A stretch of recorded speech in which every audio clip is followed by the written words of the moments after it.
façon de voyager.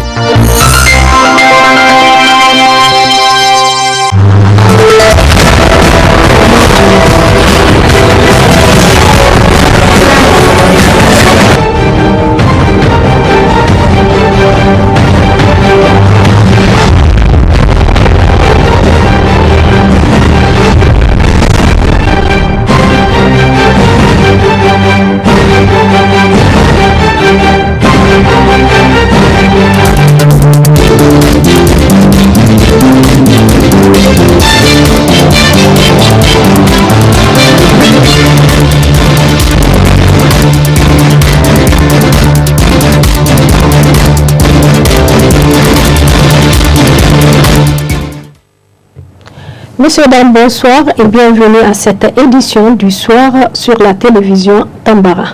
Communiqué numéro 003, situation spécifique sur la mendicité au Niger. Considérant que la mendicité est une forme de dégradation avancée de la dignité de l'être humain.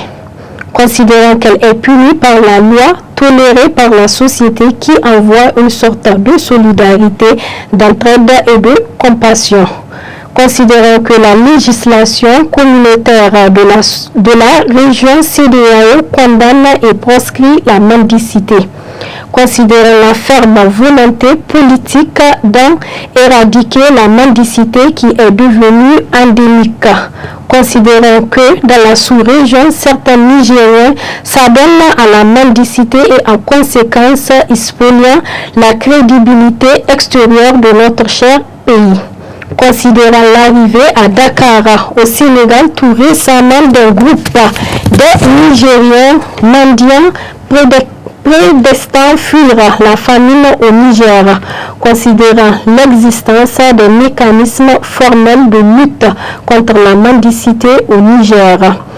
Le ROTAD demande au gouvernement de communiquer spécifiquement sur la mendicité de manière générale et notamment sur le jet de discrédit diplomatique sur le Niger auquel certains Nigériens se sont livrés tout récemment à Dakar au Sénégal. De réactiver tous les mécanismes de lutte et de prévention contre la mendicité. D'appliquer strictement la loi pour dissuader les éventuels candidats à la mendicité. Aux ONG qui travaillent sur la mendicité. D'élaborer et exécuter des programmes de sensibilisation et de lutte et de prévention de la mendicité au Niger, aux partenaires techniques et financiers, d'appuyer les initiatives de l'État et des ONG dans la lutte et la prévention de la mendicité au Niger. Le coordinateur national Lawel Eyob.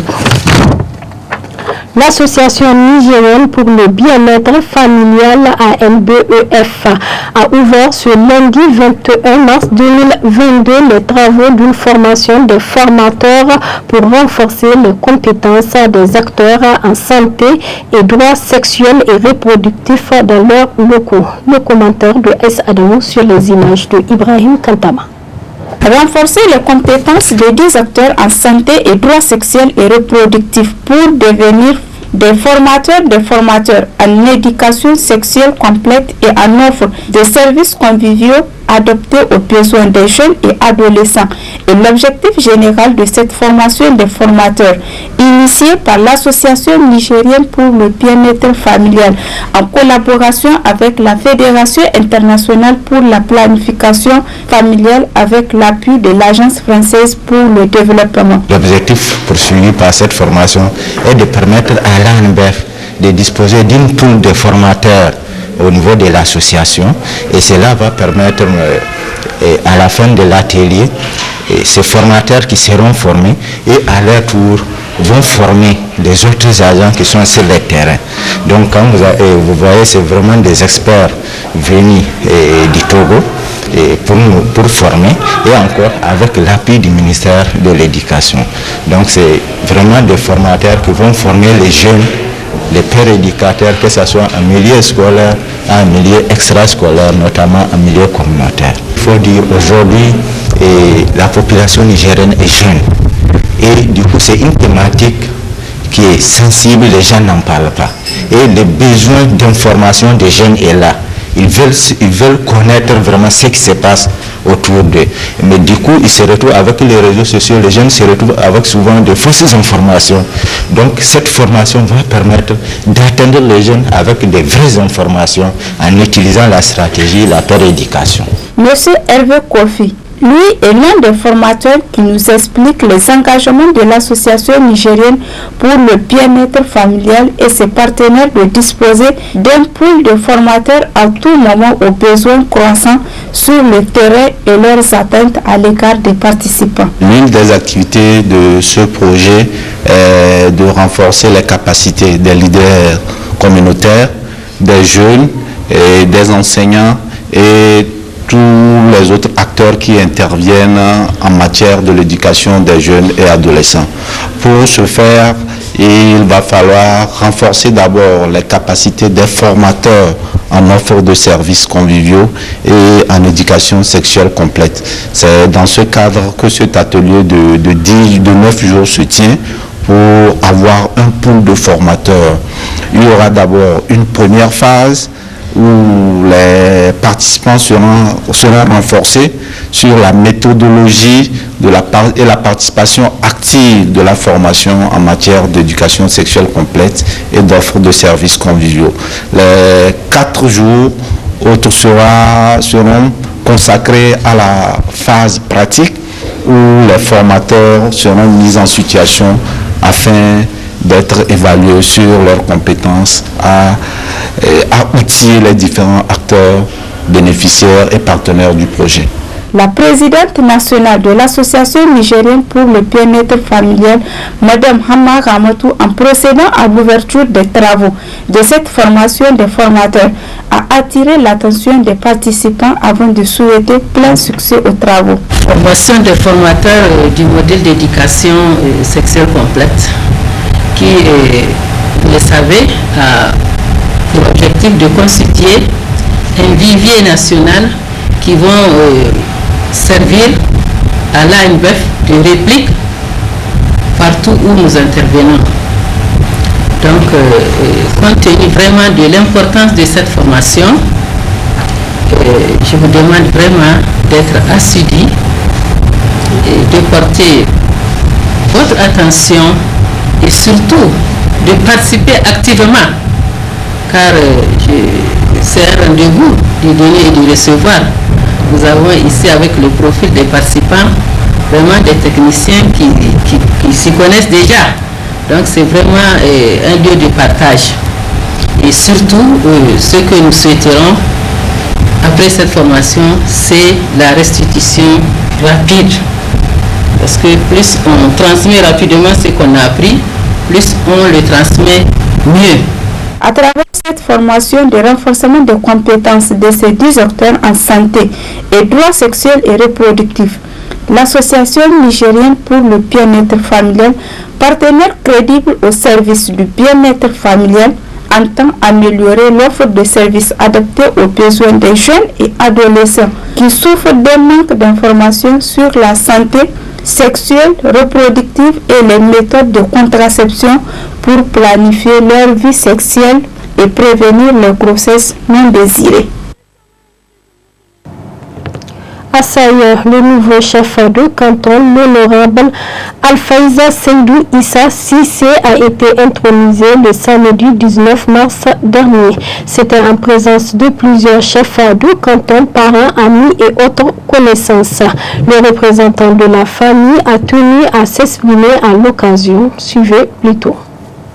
L'honorable Alfaïza Seydou Sissé est particulièrement sensible à ces principes qu'il continuera à faire respecter.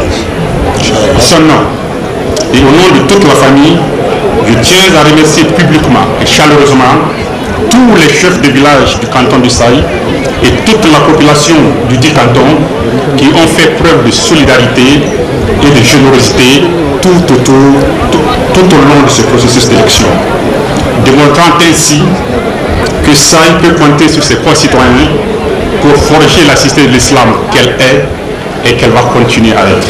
Il me plaît au nom de Al-Fayzi et de toute sa grande famille, d'exprimer aux autorités administratives que vous êtes notre parfaite considération pour avoir conduit le processus d'élection avec professionnalisme, indépendance et transparence. Honorable représentant de l'Association nationale des chefs traditionnels du Niger, l'honorable Al-Fayzi vous demande humblement de bien vouloir porter sa voix auprès des honorables chefs traditionnels du Niger pour exprimer toute sa gratitude pour leur solidarité, leurs vœux et leurs précieux conseils. Honorable sultan, honorable chef de canton et chef de groupement, qu'Allah vous bénisse et vous garde sous sa haute protection. Amen. L'honorable Al-Fayzi vous remercie infiniment. Sa famille et la population de Sahel sont très honorés de votre présence effective. Je voudrais très respectueusement saluer votre engagement aux côtés de l'honorable Al-Fayzi qui rejoint désormais votre très haut rang. Également de saluer la présence remarquée de la délégation du Nigeria, celle qui représente l'honorable Sarkin Moussoumi et celle de Gandou conduite par l'honorable Sarkin Kourine. Honorable, votre présence est le signe des relations privilégiées qu'entretenait Saï avec Sokoto et Gandou. Elle témoigne de la fraternité islamique qui a toujours uni nos populations. Je voudrais rendre un hommage mérité à ceux des siens qui ont été candidats à l'élection de chef de canton de Saï et qui ont spontanément félicité et souhaité le meilleur à leurs parents, leurs frères, l'honorable Al-Fayzi Seydou Issa Sissi. L'artiste rappeur Kamikaze, l'imam de Salam Production, a animé une conférence de presse par rapport au vernissage du concert qu'il organise ce samedi 26 mars. Le point de cette conférence de presse avec Ibrahim Abdelkader et Ibrahim Kantama.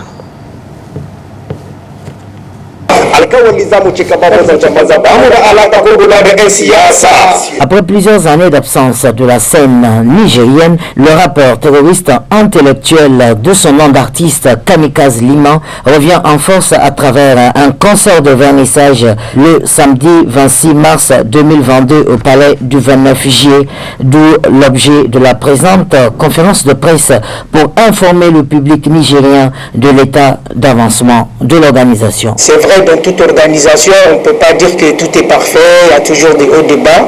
Donc c'est un retour des braves. Donc Kamikaze est un homme de terrain, comme tout le monde le sait. Aujourd'hui, grâce à Dieu, il y a eu quelques évolutions technologiques qui nous permettent toujours de communiquer avec les gens. Donc là, on est, je dirais, à une semaine du concert. Les tickets sont déjà en vente sur pas mal de plateformes. Nous avons une mission, nous avons un devoir, nous devons de l'accomplir en fait. Je sais qu'il n'y a pas que les rappeurs qui doivent le faire, je sais qu'il n'y a pas que Kamikaze qui doit le faire. C'est tous ensemble qu'on pourra porter le drapeau en fait de cette culture hip-hop. Moi en fait ce que je m'étais fixé comme mission avec les gars de la team, c'est Nanka Iru Irkai Ingero Bisenodi. Et je crois qu'aujourd'hui en fait tous les gars, tous les rappeurs, en tout cas tous ceux qui vont franchir le pas de la porte, tu vois, en sont ressortis grandis. J'étais sorti avec 1%, j'étais venu chez moi avec 1% de matière hip-hop. C'est au moins ressorti avec 10% de matière hip-hop. Artistes et promoteurs tels que Djobala Production, Idisaki, Dawaman, El Grincho, tous avec Kamikaze pour la réussite de l'événement. Quand la sortie a déjà commencé, vous avez vu avec les médias et tout le monde, donc je donnais tout simplement rendez-vous à tous les Nigériens et Nigériennes à effectuer le déplacement le 26 mars de l'autre côté du palais des sports.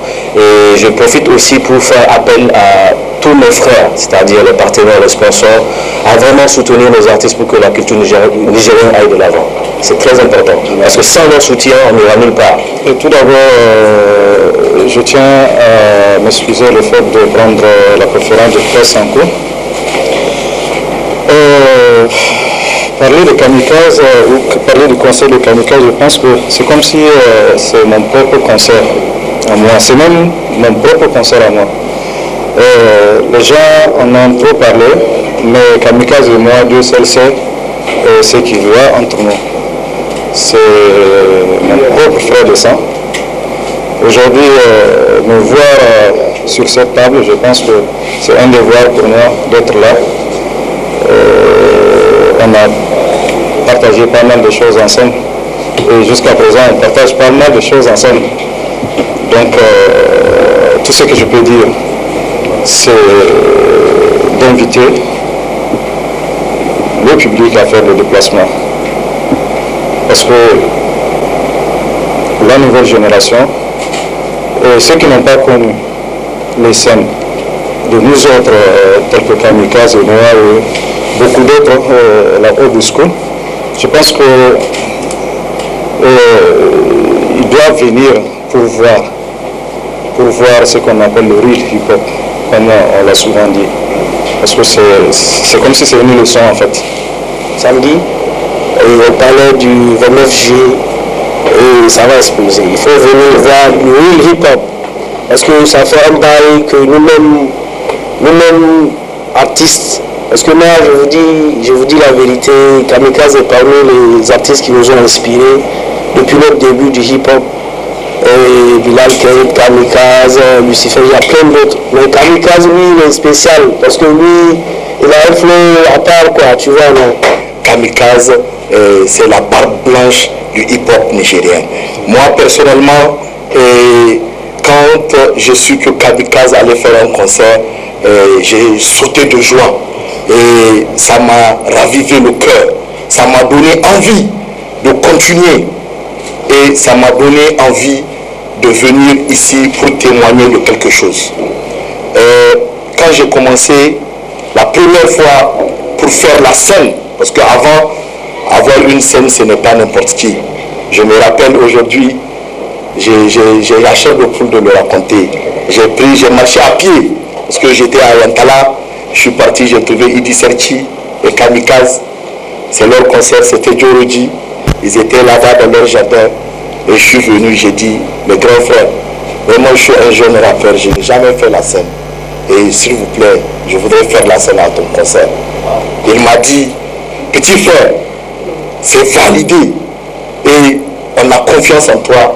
Et on sait que tu peux faire quelque chose. Le rendez-vous est pris donc pour ce samedi 26 mars 2022 au Palais des Sports de Niamey pour le Real Hip Hop avec Kamikaze Liman.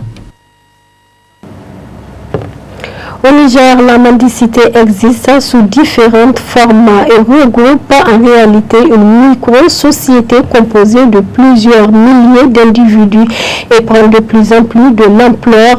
De ce fait, l'ONG Iskout Gaskia a organisé une rencontre d'échange afin de sensibiliser la population sur cet aspect.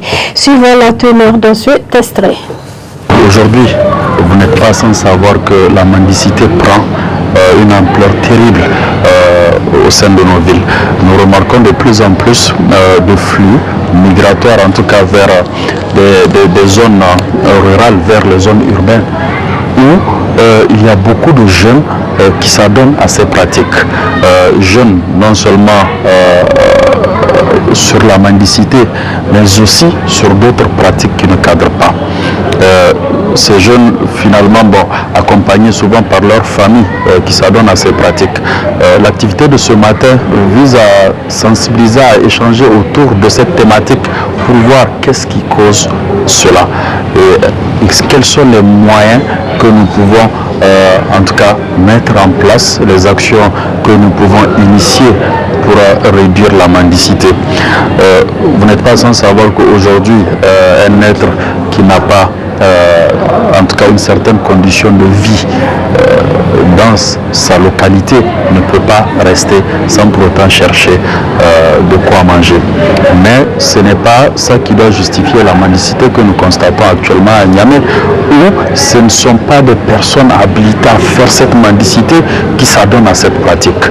Vous avez des gens qui sont beaucoup plus aptes que le donneur, mais qui tendent toujours la main.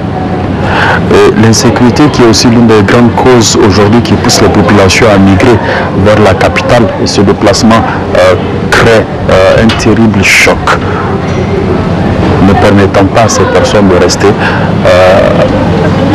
inactifs. inactive de moins. Donc je pense que c'est une équation triple à résoudre où nous devrions parler surtout sur l'aspect économique de ces personnes vulnérables, parler sur l'aspect social où ils n'ont pas en tout cas une certaine condition de vie, mais surtout sur l'aspect politique. Les dispositions prévues par la loi sur ce genre de pratiques, mais aussi pour que l'État puisse prendre des dispositions nécessaires pour en tout cas diminuer cette pratique qui de jour en jour ne fait que s'accroître dans la capitale. Parce que la problématique elle est intéressante. Tout celui qui connaît un peu Kouartagui, il sait que c'est quand même une zone où il y a non seulement des potentialités des jeunes, mais également il y a des fléaux sociaux. Kouartagui dans le temps était donc l'ancien site donc, du stade général Séné-Kounché. Les gens ont été déguerpis, ils sont venus ici et c'est majoritairement des populations, disons des gens vulnérables qui regroupaient bien entendu des aveugles, des handicapés visuels, physiques et des personnes sans autres ressources. Donc nous avons estimé que notre apport aujourd'hui, c'est de voir du côté de la jeunesse, puisqu'il y a beaucoup d'écoles coraniques. Donc lorsqu'il y a beaucoup d'écoles coraniques, il y a un développement justement des jeunes talibés. Lorsqu'il y a un développement des jeunes talibés, il va sans dire que la question de la mendicité va se poser parce que les maîtres coraniques ont tendance à dire aux enfants ou aux jeunes talibés d'aller chercher quand même quelque chose pour amener justement au niveau de l'école. Âgé de 21 ans, Dina Donald raconte son parcours à Agadez au Niger il y a 3 mois. Originaire du Cameroun, Dina a décidé de quitter son pays natal à cause de la crise politique. Il nous fait part de son parcours et de ses perspectives d'avenir dans cette interview.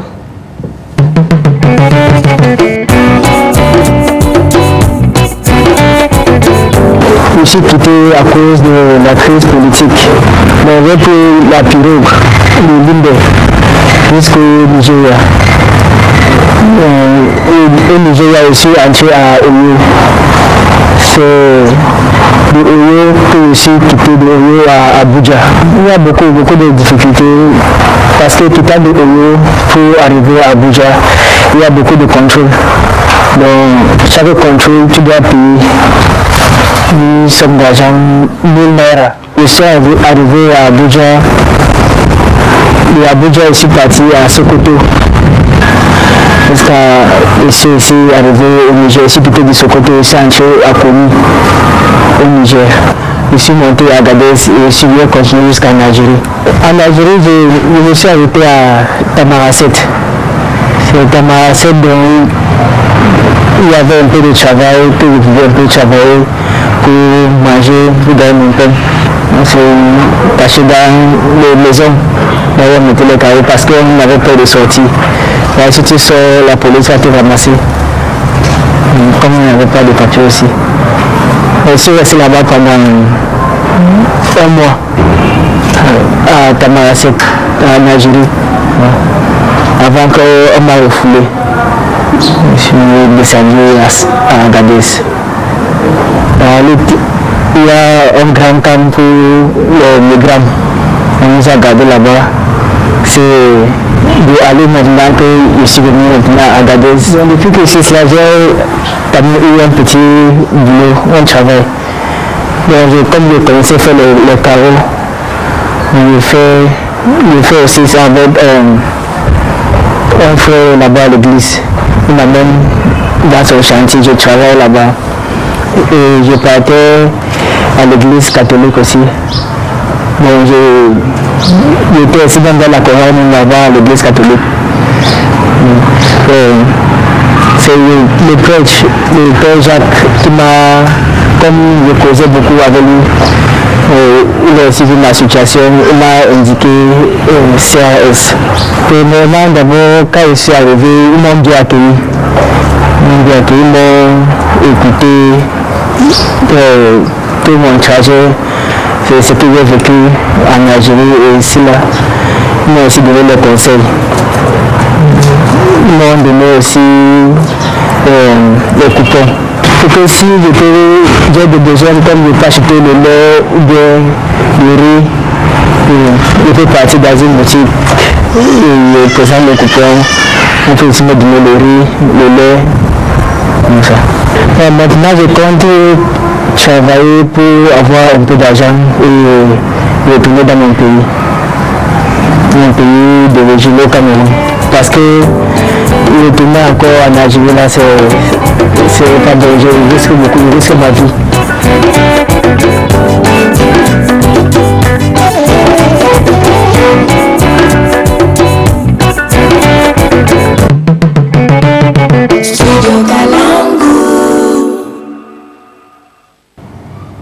Après une nouvelle mission de négociation au Mali, la situation semble évoluer entre la CEDEAO et le Mali. La junte malienne sursoit sur les 5 années de transition voulues dès le début. Le président du réseau des ONG du développement et associations de défense des droits de l'homme et de la démocratie, Rotad, nous fait une analyse de la situation. Du moment où Gota a commencé à céder de 5 ans à 29 mois, il accédera peut-être à cette requête d'une transition courte avec comme agenda le retour à l'ordre constitutionnel. Et donc ça sera vraiment la fin de l'épisode bras de fer et ça sera dans l'intérêt bien compris des Maliens. Et je crois bien que le Mali a connu une reculade démocratique avec cette saccade de rupture de démocratie. Le Mali retrouvera le fil conducteur de son décollage économique et le Mali va rejoindre les autres pays membres de la CEDEAO. Et la CEDEAO mobilisera autant de ressources et autant de partenaires pour accompagner le Mali dans sa nouvelle dynamique. Mais l'essentiel, c'est le retour à l'ordre constitutionnel normal. Dès qu'il y a un accord entre la CEDEAO et la junte sur la transition, sur le contenu de la transition, les sanctions tombent.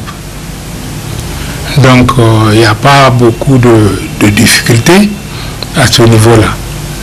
Parce que la CEDEAO, quand même, c'est une institution communautaire, commune, qui a un rôle fédérateur, intégrateur, et qui doit accompagner les États. La CEDEAO ne doit pas fragiliser les États. Elle doit accompagner les États. C'est pourquoi elle a été créée. Elle était économique. Dans un premier temps, en 1975, quand Edema a initié la création de la CEDEAO. Après, avec l'adoption des traités de libre circulation et des biens et des personnes, et aussi du protocole additionnel sur la gouvernance et la démocratie, avec les mécanismes de prévention et de régulation des crises, la CEDEAO a évolué en tant qu'institution politique. Donc elle a quitté un peu le champ économique et financier pour être au champ politique beaucoup plus global. Et dans ce cadre-là, elle fait le sentinelle pour veiller à ce que tous les États, à ce que tous les États restent et demeurent démocratiques dans l'espace. Parce que l'esprit et la lettre du traité sur la bonne gouvernance et la démocratie, c'est de faire en sorte que tous les États émergents de la CEDEAO soient des États démocratiques, c'est-à-dire des États construits sur des valeurs et des principes démocratiques, sur le choix du peuple. Mais pas des États pirates, des États félons qui seraient construits sur des kaki. Non. C'est des États qui seraient construits sur des valeurs démocratiques, sur les élections régulières, transparentes et inclusives. C'est ça le rêve de la CEDEAO. C'est la fin de cette édition. Merci de nous avoir suivis. Au revoir et à bientôt.